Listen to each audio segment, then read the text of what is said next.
Capitolo 10. Quali programmi mettere in pista per il futuro? Il video è narrato da Luna, la nostra intelligenza artificiale. Siamo arrivati ad un'altra domanda brutale che generalmente fa un imprenditore quando parla con noi, ossia: secondo quanto dite voi, occorre aumentare gli investimenti nei programmi di fedeltà, quindi mettere molte più risorse, modernizzare e quindi cambiare quello che già abbiamo per avere degli strumenti più adeguati con i tempi ed in qualche modo modificare anche la distribuzione delle risorse. E tutto questo significa che io dovrò mettere in campo degli investimenti di capitale estremamente ingenti e qui anche io mi domando se potrò o non potrò farlo. Quanti imprenditori possono permettersi di fare questo? Per prima cosa, iniziamo con il dire che secondo la nostra formula, seguendo il nostro modo di operare, è possibile fare tutto quanto questo ad impatto zero sui costi. Questo significa che seguendo i nostri programmi, possiamo tranquillamente ridistribuire le risorse andando a mirare tutti quegli obiettivi che devono essere raggiunti, piuttosto che tutti gli altri scopi finora perseguiti con mezzi che possiamo considerare superati.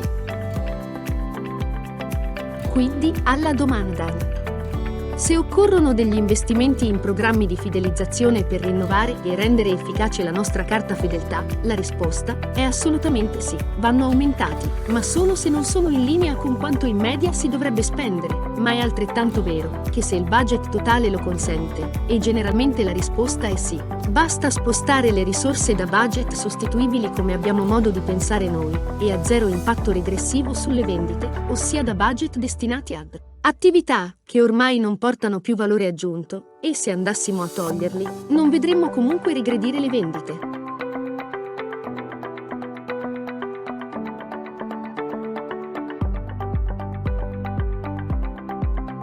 Non vi è necessità di buttare tutto, come se terminato un ciclo, ne iniziasse uno ex novo, ma è giusto riportare tutto quanto al tempo attuale per essere riutilizzato con i giusti pesi.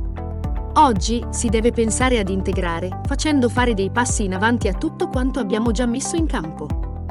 Quando parliamo poi di modificare in qualche modo la distribuzione delle risorse, anche questo è solo parzialmente corretto, perché non è in qualche modo che vanno ridistribuite le risorse, ma secondo una strategia estremamente precisa e pianificata, e con strumenti assolutamente adeguati.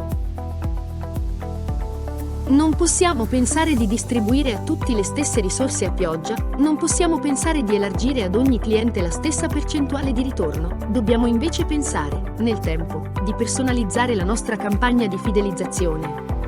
Questo significa che non possiamo fare le stesse promozioni a tutti, ma dovremmo in un breve tempo pensare di personalizzare, tarare, su ogni singolo individuo, le proposte che andremo a fare, per mettere al centro dell'attenzione ogni singolo nostro cliente.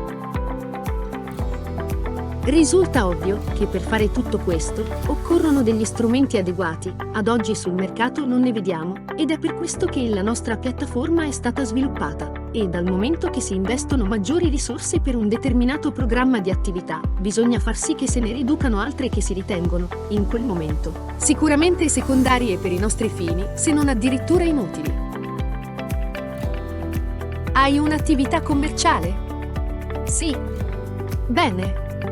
Aprila anche online tramite noi. Quindi, alla domanda come creare un e-commerce, le risposte sono: non il classico sito e-commerce aperto a tutti, ma un'app personalizzata per la tua attività, che tu possa far installare ai tuoi clienti. In questo modo, venderai solo a loro, ossia solo a coloro che ti conoscono e l'hanno scaricata, ma fidelizzerai 1 milione di volte di più di uno store aperto a tutti, ma da pubblicizzare. Ricorda che i tuoi clienti fedeli sono i tuoi clienti più importanti. E non devi perderli. Noi proponiamo la nostra soluzione. Un'app che ti consente di fare e-commerce su di una tua piattaforma, partendo dai tuoi clienti di tutti i giorni e solo per loro. Come mai una scelta del genere? Se non hai ancora capito, più andremo avanti e più le grandi concentrazioni, sia fisiche che virtuali, saranno troppo forti. Sempre di più si affacceranno altri portali come TikTok o Douyin, dove gli influencer vendono dal vivo articoli di tutti i tipi, utilizzando degli streaming video che si aggiungeranno a YouTube, perché anche Google entrerà prepotentemente nel mondo dell'e-commerce, ma anche agli attuali Amazon e compagni. Come puoi pensare ancora di combattere contro tutte queste grandi piattaforme e con le future che nel tempo arriveranno? L'app ti consentirà tutto in modo smart ed ha tutta una serie di funzioni che, oltre a fornire ai tuoi clienti dei servizi a valore aggiunto, li fidelizzerà vendita dopo vendita. Curioso di scoprire come creare un e-commerce con la nostra app E-commerce Evolution? Scopri tutte le sue funzioni.